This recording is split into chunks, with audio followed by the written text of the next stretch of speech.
Hello everyone, welcome you all to the pharmacy YouTube channel. आज हम देखने वाले हैं डी फार्मा एग्जिट एग्जाम से रिलेटेड कुछ important multiple choice questions pharmacognosy subject के थर्ड चैप्टर से। पर आगे बढ़ने से पहले मेरी आप सबसे रिक्वेस्ट है कि अगर अभी तक आपने हमारे चैनल को सब्सक्राइब नहीं किया है तो प्लीज़ हमारे चैनल को सब्सक्राइब करें। साथ ही आप न्यू अपडेट्स और नोटिफिकेशंस के लिए हमें इंस्टाग्राम पे, फेसबुक पे, टेलीग्राम पे और ट्विटर पे भी फॉलो कर सकते हैं। आज हम देखेंगे जो थर्ड चैप्टर है सिलेबस में, quality control of crude drugs. इस टॉपिक से रिलेटेड कुछ very important multiple choice questions. हमारा पहला क्वेश्चन है, the debasement of an article is called as. अब यहाँ पे पूछा गया है कोई भी आर्टिकल, या आप अगर हम अभी कॉग्निसी पढ़ रहे हैं तो आर्टिकल का मतलब है क्रूड ड्रग। तो कोई भी आर्टिकल जिसका डीबेसमेंट हो, ऐसे प्रोसेस को हम क्या कहेंगे। अब ये डीबेसमेंट जो होता है ना, डीबेसमेंट क्या होता है, ये एक ऐसी प्रोसेस होती है जिसमें किसी भी क्रूड ड्रग, जैसे यहाँ पे आर्टिकल दिया है तो हम आर्टिकल हम एज्यूम करेंगे हमारा क्रूड ड्रग है, तो उसकी जो क्वालिटी है या उसकी जो वैल्यू है या उसकी जो प्यूरिटी है, उसको कम करना, ऐसी प्रोसेस को हम कहेंगे अडल्ट्रेशन। ऐसी प्रोसेस जिसमें जो आर्टिकल है उसकी जो क्वालिटी है, उसकी जो वैल्यू है, उसकी जो प्यूरिटी है वो कम करना, ऐसी प्रोसेस को हम अडल्ट्रेशन कहेंगे। अगर हम सिंपल टर्म्स में कहा जाए तो ऐसी प्रोसेस को मिलावट कहते हैं। जैसे कि अडल्ट्रेशन को हम हिंदी में क्या कहते हैं, मिलावट। तो ये जो मिलावट की प्रोसेस होती है उसको हम अडल्ट्रेशन कहते हैं। Debasement of an article is called as adulteration. अब ये जो बाकी के ऑप्शन है, सब्स्टिट्यूशन। सब्स्टिट्यूशन मतलब एक जो आर्टिकल है उसको कंप्लीटली रिप्लेस कर देना किसी और आर्टिकल से, दैट इज सब्स्टिट्यूशन। मतलब जो हमारा प्योर वाला क्रूड ड्रग है उसको एक इम्प्योर ड्रग से कंप्लीटली रिप्लेस कर देना, दैट इज सब्स्टिट्यूशन। ये एक अडल्ट्रेशन का कंडीशन है, पार्ट है। ओके। इंस्टीट्यूशन मतलब कोई भी संस्था, कोई भी ऑर्गेनाइजेशन, उसको हम इंस्टीट्यूशन कहते हैं।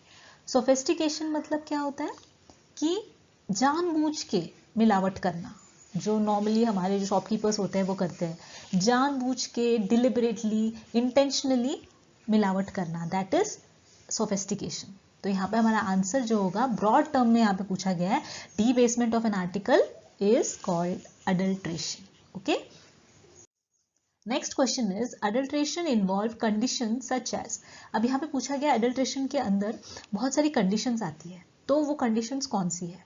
तो वो कंडीशन है substitution and sophistication, inferiority and spoilage deterioration, admixture, all of the above. Okay.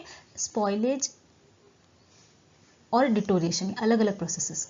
तो सब्स्टिट्यूशन मतलब जैसे मैंने कहा, एक प्रोडक्ट को दूसरे डिफरेंट प्रोडक्ट के साथ रिप्लेस कर देना, that is substitution. Sophistication, again मैंने जो बताया कि सोफिस्टिकेशन क्या होता है कि डिलिबरेटली, इंटेंशनली, जानबूझकर, ओके, जानबूझकर मिलावट करना, दैट इज सोफिस्टिकेशन। इंफीरियोरिटी मतलब कोई भी सब स्टैंडर्ड, जो एकदम कम क्वालिटी वाला, लो क्वालिटी वाला प्रोडक्ट है उसके साथ में मिलावट करना, दैट इज इंफीरियोरिटी। स्पॉइलेज मतलब ऐसा प्रोडक्ट, मतलब अडल्ट्रेशन ये बाद में होता है, जैसे कि ऐसा जैसे सेना लीव्स है उसको प्रॉपरली ड्राई नहीं करना, जैसे वो मॉइस्ट नमी वाले जो पत्ते हैं वो पैक कर देना, फिर क्या होगा उससे, पैकिंग में वहाँ पे माइक्रोबियल अटैक होगा और वो जो लीव्स है वो खराब हो जाएंगे। तो वो भी एक टाइप का अडल्ट्रेशन है। मतलब प्रॉपरली उसको, उन लीव्स को अगर हम ड्राई करके पैक करके अगर हम बेचते हैं तो ऑब्वियसली वो खराब नहीं होंगे, पर अगर हमने प्रॉपरली उसको ड्राई ही नहीं किया है, वो लीव्स को हमने पैक कर दिया वैसे ही नमी के साथ बिना ड्राई किए, और आधे या फिर हाफ ड्राइड, अगर ऐसा हम पैकेज करके बेच रहे हैं तो थोड़े दिनों बाद उसमें माइक्रोबियल अटैक होगा और ऑब्वियसली वो जो ड्रग होगा वो प्योर फॉर्म में नहीं होगा, खराब हो जाएगा। और अगर वो कोई पेशेंट कंज्यूम करता है तो obviously he will going to have side effect. Okay, तो एक टाइप है, कंडीशन है अडल्ट्रेशन की। डिटोरिएशन मतलब एकदम खराब वाला जो ड्रग है, जो खराब हो चुका है, उसको मिक्स कर देना हमारे प्योर ड्रग के साथ और फिर उसको बेचना, दैट इज डिटोरिएशन। खराब वाला जो प्रोडक्ट है वो बेचना। और एडमिक्सचर जो होता है, अगेन ये एडल्ट्रेशन का ही कंडीशन है, पर इसमें ना कोई इंटेंशन नहीं करता है, केयरलेसनेस की वजह से, ठीक से अपना काम न करने की वजह से, या फिर गलती से इसमें मिलावट हो जाना, उसको कहेंगे एडमिक्सचर। तो यहाँ पे हमारा आंसर होगा ऑल ऑफ द अबव, क्योंकि ये सारी जो कंडीशंस है ये सारी की सारी अडल्ट्रेशन के अंदर आती है। तो ये सारी कंडीशंस जो होंगी वो अडल्ट्रेशन इन्वॉल्व करता है, तो हमारा आंसर यहाँ पे होगा ऑप्शन डी।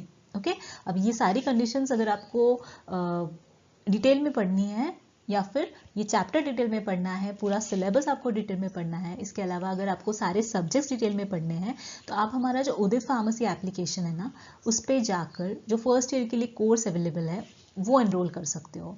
वहाँ पे आपको हर सब्जेक्ट के डिटेल्ड वीडियो लेक्चर्स मिलेंगे, साथ ही आपको वहाँ पे नोट्स भी अवेलेबल है, और जो सेकेंड ईयर में पढ़ रहे हैं उनके लिए भी सारे सब्जेक्ट का कोर्स अवेलेबल है, और जो स्टूडेंट्स एग्जिट एग्जाम के लिए प्रिपेयर कर रहे हैं उनके लिए भी कोर्स अवेलेबल है, जहाँ पे आपको प्रैक्टिस टेस्ट दी जाएंगी, जहाँ पे नोट्स आपको अवेलेबल है।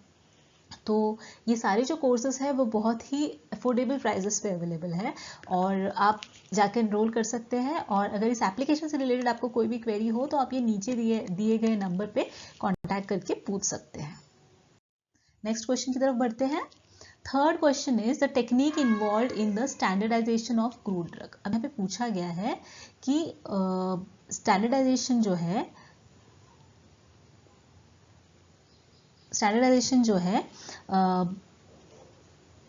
जब हम किसी क्रूड ड्रग का करते हैं तो कौन सी टेक्निक उसमें इन्वॉल्व होती है।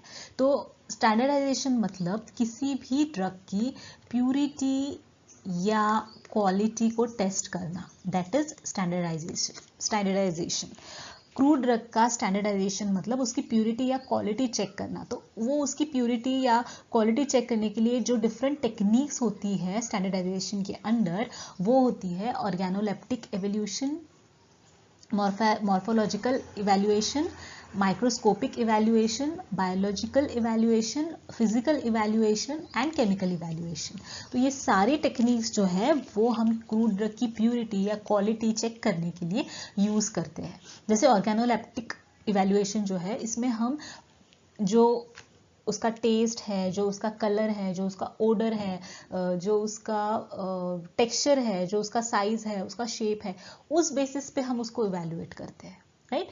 उसके बाद माइक्रोस्कोपिक इवैल्यूएशन में हम जो उसके माइक्रोस्कोपिकल फीचर्स है, स्टोमाटा हो गया, उसका लीफलेट नंबर, उसका when isolate number, palisade ratio, ये सारी चीज़ें माइक्रोस्कोपिकली हम चेक करते हैं। बायोलॉजिकल इवैल्यूएशन में हम क्या करते हैं, उसकी जो सेल्यूलर स्ट्रक्चर है, टिश्यू स्ट्रक्चर है, वो हम स्टडी करते हैं और इवैल्यूएट करते हैं। फिजिकल इवैल्यूएशन अगेन जो ऑप्टिकल रोटेशन है, उसकी विस्कोसिटी है, उसके बाद में जो भी हमें फिजिकली जो पैरामीटर्स होते हैं, फिजिकल पैरामीटर्स, उस बेसिस पे उसको इवैल्यूएट किया जाता है।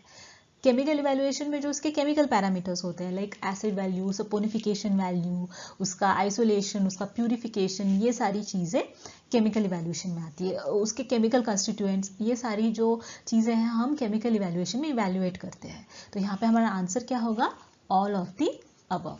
ये सारी जो टेक्निक्स है, ऑर्गेनोलेप्टिक इवैल्यूएशन या फिर उसी को मॉर्फोलॉजिकल इवैल्यूएशन भी कहा जाता है, microscopic evaluation, biological evaluation, physical and chemical evaluation, ये सारी टेक्निक्स है जो हम किसी भी क्रूड ड्रग के स्टैंडर्डाइजेशन में यूज करते हैं। ओके, तो आंसर होगा हमारा ऑप्शन डी।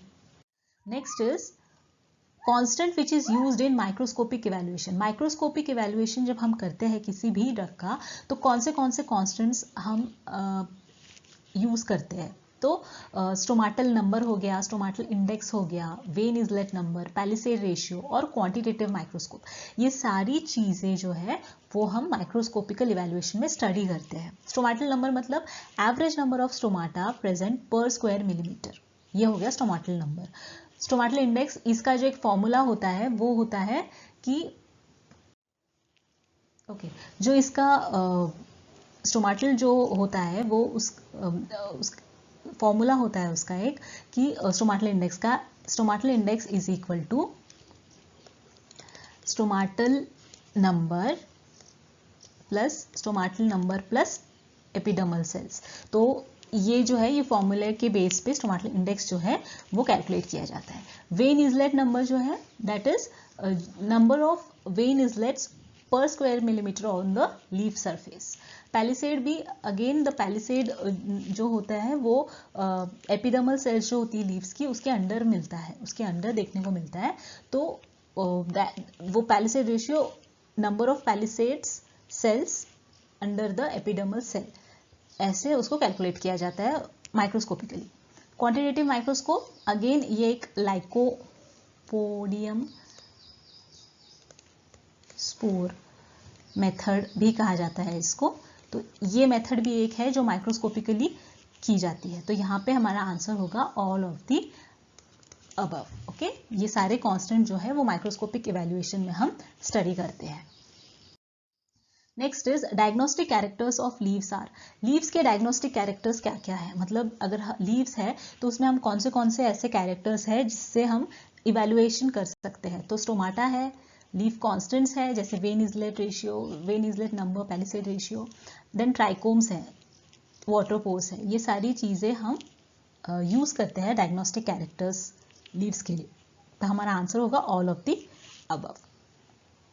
अब स्टोमाटा जो होता है ना, यहाँ पे स्टोमाटा के 4 टाइप्स होते हैं। जैसे मॉज टाइप होता है, एक जिम्नोस्पर्मस टाइप होता है, एक होता है ग्रामिनस टाइप और एक होता है डाइकोटिलीडॉन्स।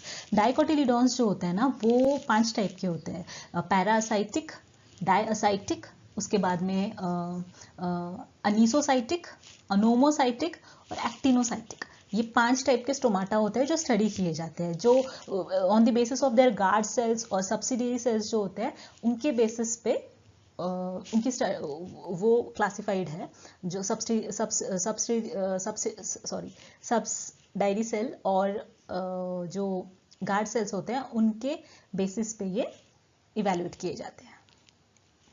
उसके बाद नेक्स्ट क्वेश्चन, ट्यूबुलर एलोंगेटेड और granular outgrowth of the epidermal cell. Epidermis जो लीफ होता है, for example this is a leaf.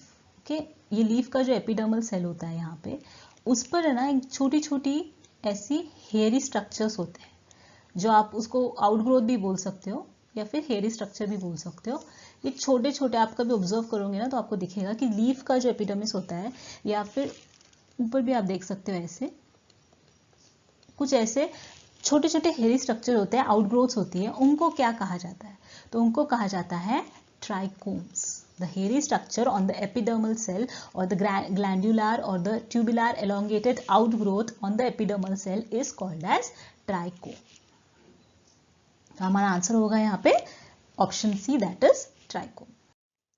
Next is, on an average how much spores per mg of powdered lycopodium are present? तो यहाँ पे answer होगा 94,000। जैसे मैंने कहा था कि माइक्रोस्कोपी की और एक टेस्ट होती है that is lycopodium spore method.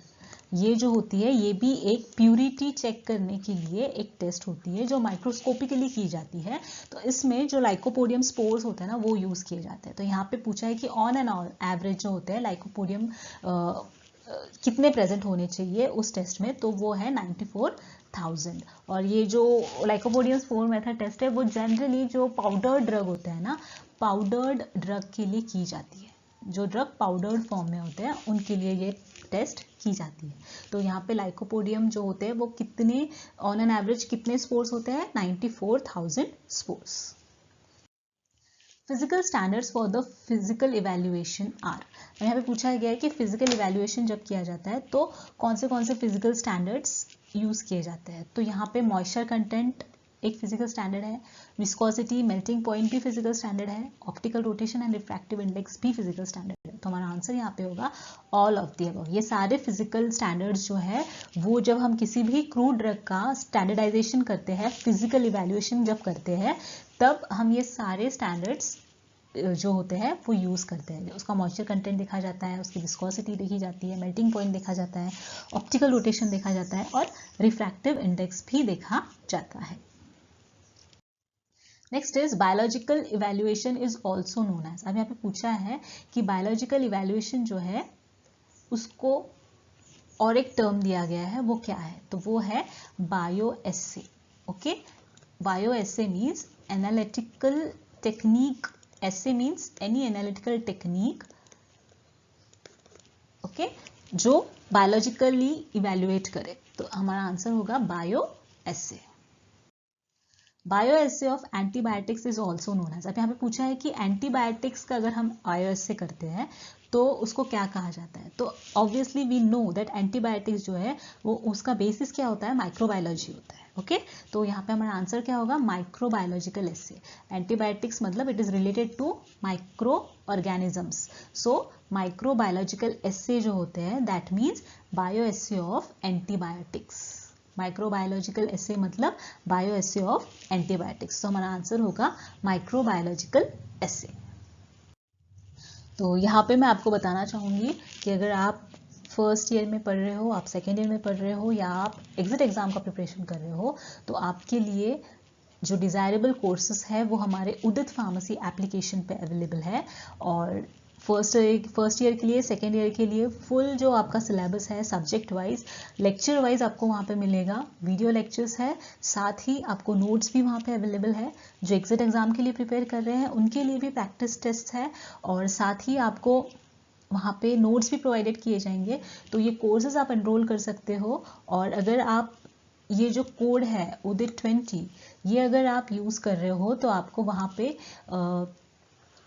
20% of मिल जाएगा। तो ये कोड आप यूज़ कर सकते हो UDIT20, जिससे आपको वहाँ पे 20% का डिस्काउंट भी मिलेगा। तो आप एनरोल कर सकते हो कोर्सेज। और कोर्स से रिलेटेड, ऐप से रिलेटेड कोई भी क्वेरी हो तो आप ये नीचे दिए गया जो नंबर है उस पर कॉन्टैक्ट करके पूछ सकते हो। लास्ट टाइम मैंने आपसे पूछा था कि कौन सा ऐसा क्लासिफिकेशन है जो मॉर्फोलॉजी के बेसिस पे क्लासिफाई किया जाता है। ऐसा कौन सा क्लासिफिकेशन है जिसमें जो ड्रग्स है वो मॉर्फोलॉजी के बेसिस पे क्लासिफाई किए जाते हैं? तो उसका आंसर था मॉर्फोलॉजिकल क्लासिफिकेशन। ओके, तो जिन्होंने भी इसका आंसर दिया था उनके लिए a very big clap and congratulation. So ये क्वेश्चन आपके लिए है, इसका आंसर हम नेक्स्ट वीडियो में डिस्कस करेंगे। अभी के लिए थैंक यू वेरी मच।